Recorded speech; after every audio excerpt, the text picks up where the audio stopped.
ગુણકારી અને ખૂબ જ ઉપયોગી ઔષધિમાંનો એક વૃક્ષ છે. એને આજે તાવ આવી ગયો છે, કારણ કે છે ફાસ્ટ ફૂડ છે. એવી જે છે કવિતા એક કટાક્ષમાં કૃષ્ણ દવેની આપણા સુધી પહોંચાડું. કહે છે કે લીમડાને આવી ગયો છે તાવ અને લીમડાના દાદા કે કઈ થાકી ગયો, જાવ બધું ફાસ્ટ ફૂડ ખાઓ. એને ના પાડી ઘણી વખત જે છે કે ના ખાઓ, પણ છતાં જે છે કઈ થાકી ગયા છતાં જે છે એ બંધ ના કર્યું એટલે આજે એને તાવ આવી ગયો. કે લીમડાને આવી ગયો છે તાવ અને લીમડાના દાદા કે કઈ થાકી ગયો, જાવ બધું ફાસ્ટ ફૂડ ખાઓ. આ ટી-શર્ટ ને જીન્સ વાળી માંદરી બિલાડી કે આપણને દૂધ નહીં ભાવે. આની ટી-શર્ટ ને જીન્સ વાળી માંદરી બિલાડી કે આપણને દૂધ નહીં ભાવે. અને પીઝા ને બર્ગર ની આખી આ પેટીને સાથે રોટલી ની શાક ક્યાંથી ભાવે? ટી-શર્ટ ને જીન્સ વાળી માંદરી બિલાડી કે આપણને દૂધ નહીં ભાવે અને પીઝા ને બર્ગર ની આખી આ પેટીને રોટલી ને શાક ક્યાંથી ભાવે? વર્ષોથી કોર્ટમાં કેદ થઈને સડતા હતા. કેટલાય વર્ષોથી કોર્ટમાં કેદ થઈ સડતા હતા. ઈ પીણા ને પીઓ ને પાઓ, જાવ બધું ફાસ્ટ ફૂડ ખાઓ. કેટલાય વર્ષોથી બોટલમાં તારીખ ડેટ જે છે વારંવાર બદલતા હોય. બાકી કેટલાય વર્ષોથી પડેલા બોટલમાં ઈ પીણા ને પાઓ પીઓ ને પાઓ, જાવ બધું ફાસ્ટ ફૂડ ખાઓ. એની એડવર્ટાઇઝો પણ એટલી જ હોય છે. અને એના માટે આપણે કહે છે કે અપ ટુ ડેટ કાગડી ને કાગડાઓ માઇકમાં મંડી પડ્યા છે કઈ ગાવા. ઈ આજના હીરો બરાબર. અપ ટુ ડેટ કાગડી ને કાગડાઓ માઇકમાં મંડી પડ્યા છે કઈ ગાવા. અરે ચાંચ ભીંજાય લેવા ખાબોચિયામાં નીકળી પડ્યા છે આપણે નાવા. કે અત્યારે અપ ટુ ડેટ કાગડી ને કાગડાઓ માઇકમાં મંડી પડ્યા છે કઈ ગાવા. અરે ચાંચ ભીંજાય લેવા ખાબોચિયામાં નીકળી પડ્યા છે આપણે નાવા. એટલે કુપનના ગીત લીલા પડતા મૂકી અને રિમિક્સ ના ગાણાઓ ગાઓ, જાવ બધું ફાસ્ટ ફૂડ ખાઓ. કેવા સરસ મજાના જે કુપનના ગીત હોય એને આપણે બધા પડતા જ મૂક્યા ને તારે તો વિટામિન વગરના ગીત નીકળ્યા છે. જરા સી દિલ મે દે જગા, જરા સી પે પર બકોર દે કલે.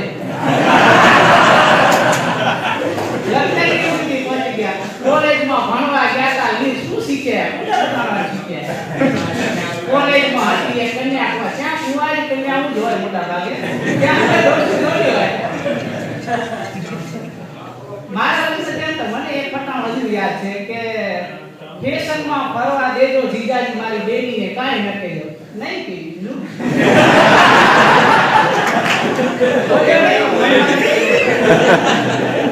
8 વાગે ઉઠે કે 10 વાગે ઉઠે તમે નાસ્તાની તૈયારીમાં રહેજો, જીજાજી મારી બેનીને કાઈ ન કહેજો.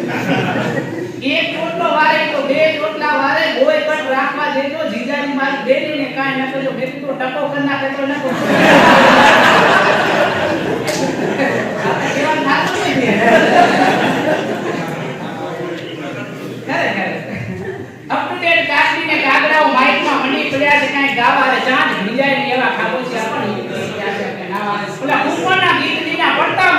અને રિમિક્સ ના ગાણાઓ ગાઓ, જાવ બધું ફાસ્ટ ફૂડ ખાઓ. આગળ બહુ સરસ વાત કરે છે કે કાને ઝૂકવાનો ખૂણો નથી. એમ આપણે ગમે એનું સાંભળી ગમે એનું માની લઈએ જરૂરી નથી. એમ કાને ઝૂકવાનો ખૂણો નથી, નથી પેટે કોઈનો ઉકેડો. પેટનો ઉકેડો નથી કે ગમે તેમાં નાખ્યા રાખે. કાને ઝૂકવાનો ખૂણો નથી, નથી પેટે કોઈનો ઉકેડો. આપણા ચહેરા પર બીજાના નાખ સાના મારી જાય ઉજેડો. આપણા ચહેરા પર બીજાના એટલે આપણી સંસ્કૃતિ પર બીજાના નક્ષ કે સાના ઉજેડો મારી જાય એમ કે છે.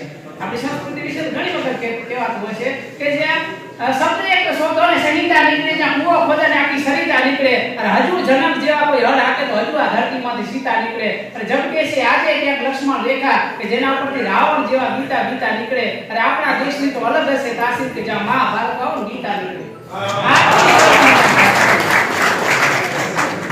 તો એ શું કહે છે આગળ કે કાને ઝૂકવાનો ખૂણો નથી, નથી પેટે કોઈનો ઉકેડો. અરે આપણા ચહેરા પર બીજાના નાક સાના મારી ગયા ઉજેડો. અરે માંદા પડવાનું તો કોઈને પોહાય જ નહીં.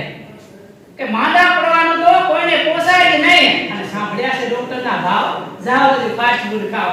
લીમડાને આવી ગયો છે તાવ અને લીમડાના દાદા કે કઈ થાકી ગયો, જાવ બધું ફાસ્ટ ફૂડ ખાઓ. ધન્યવાદ.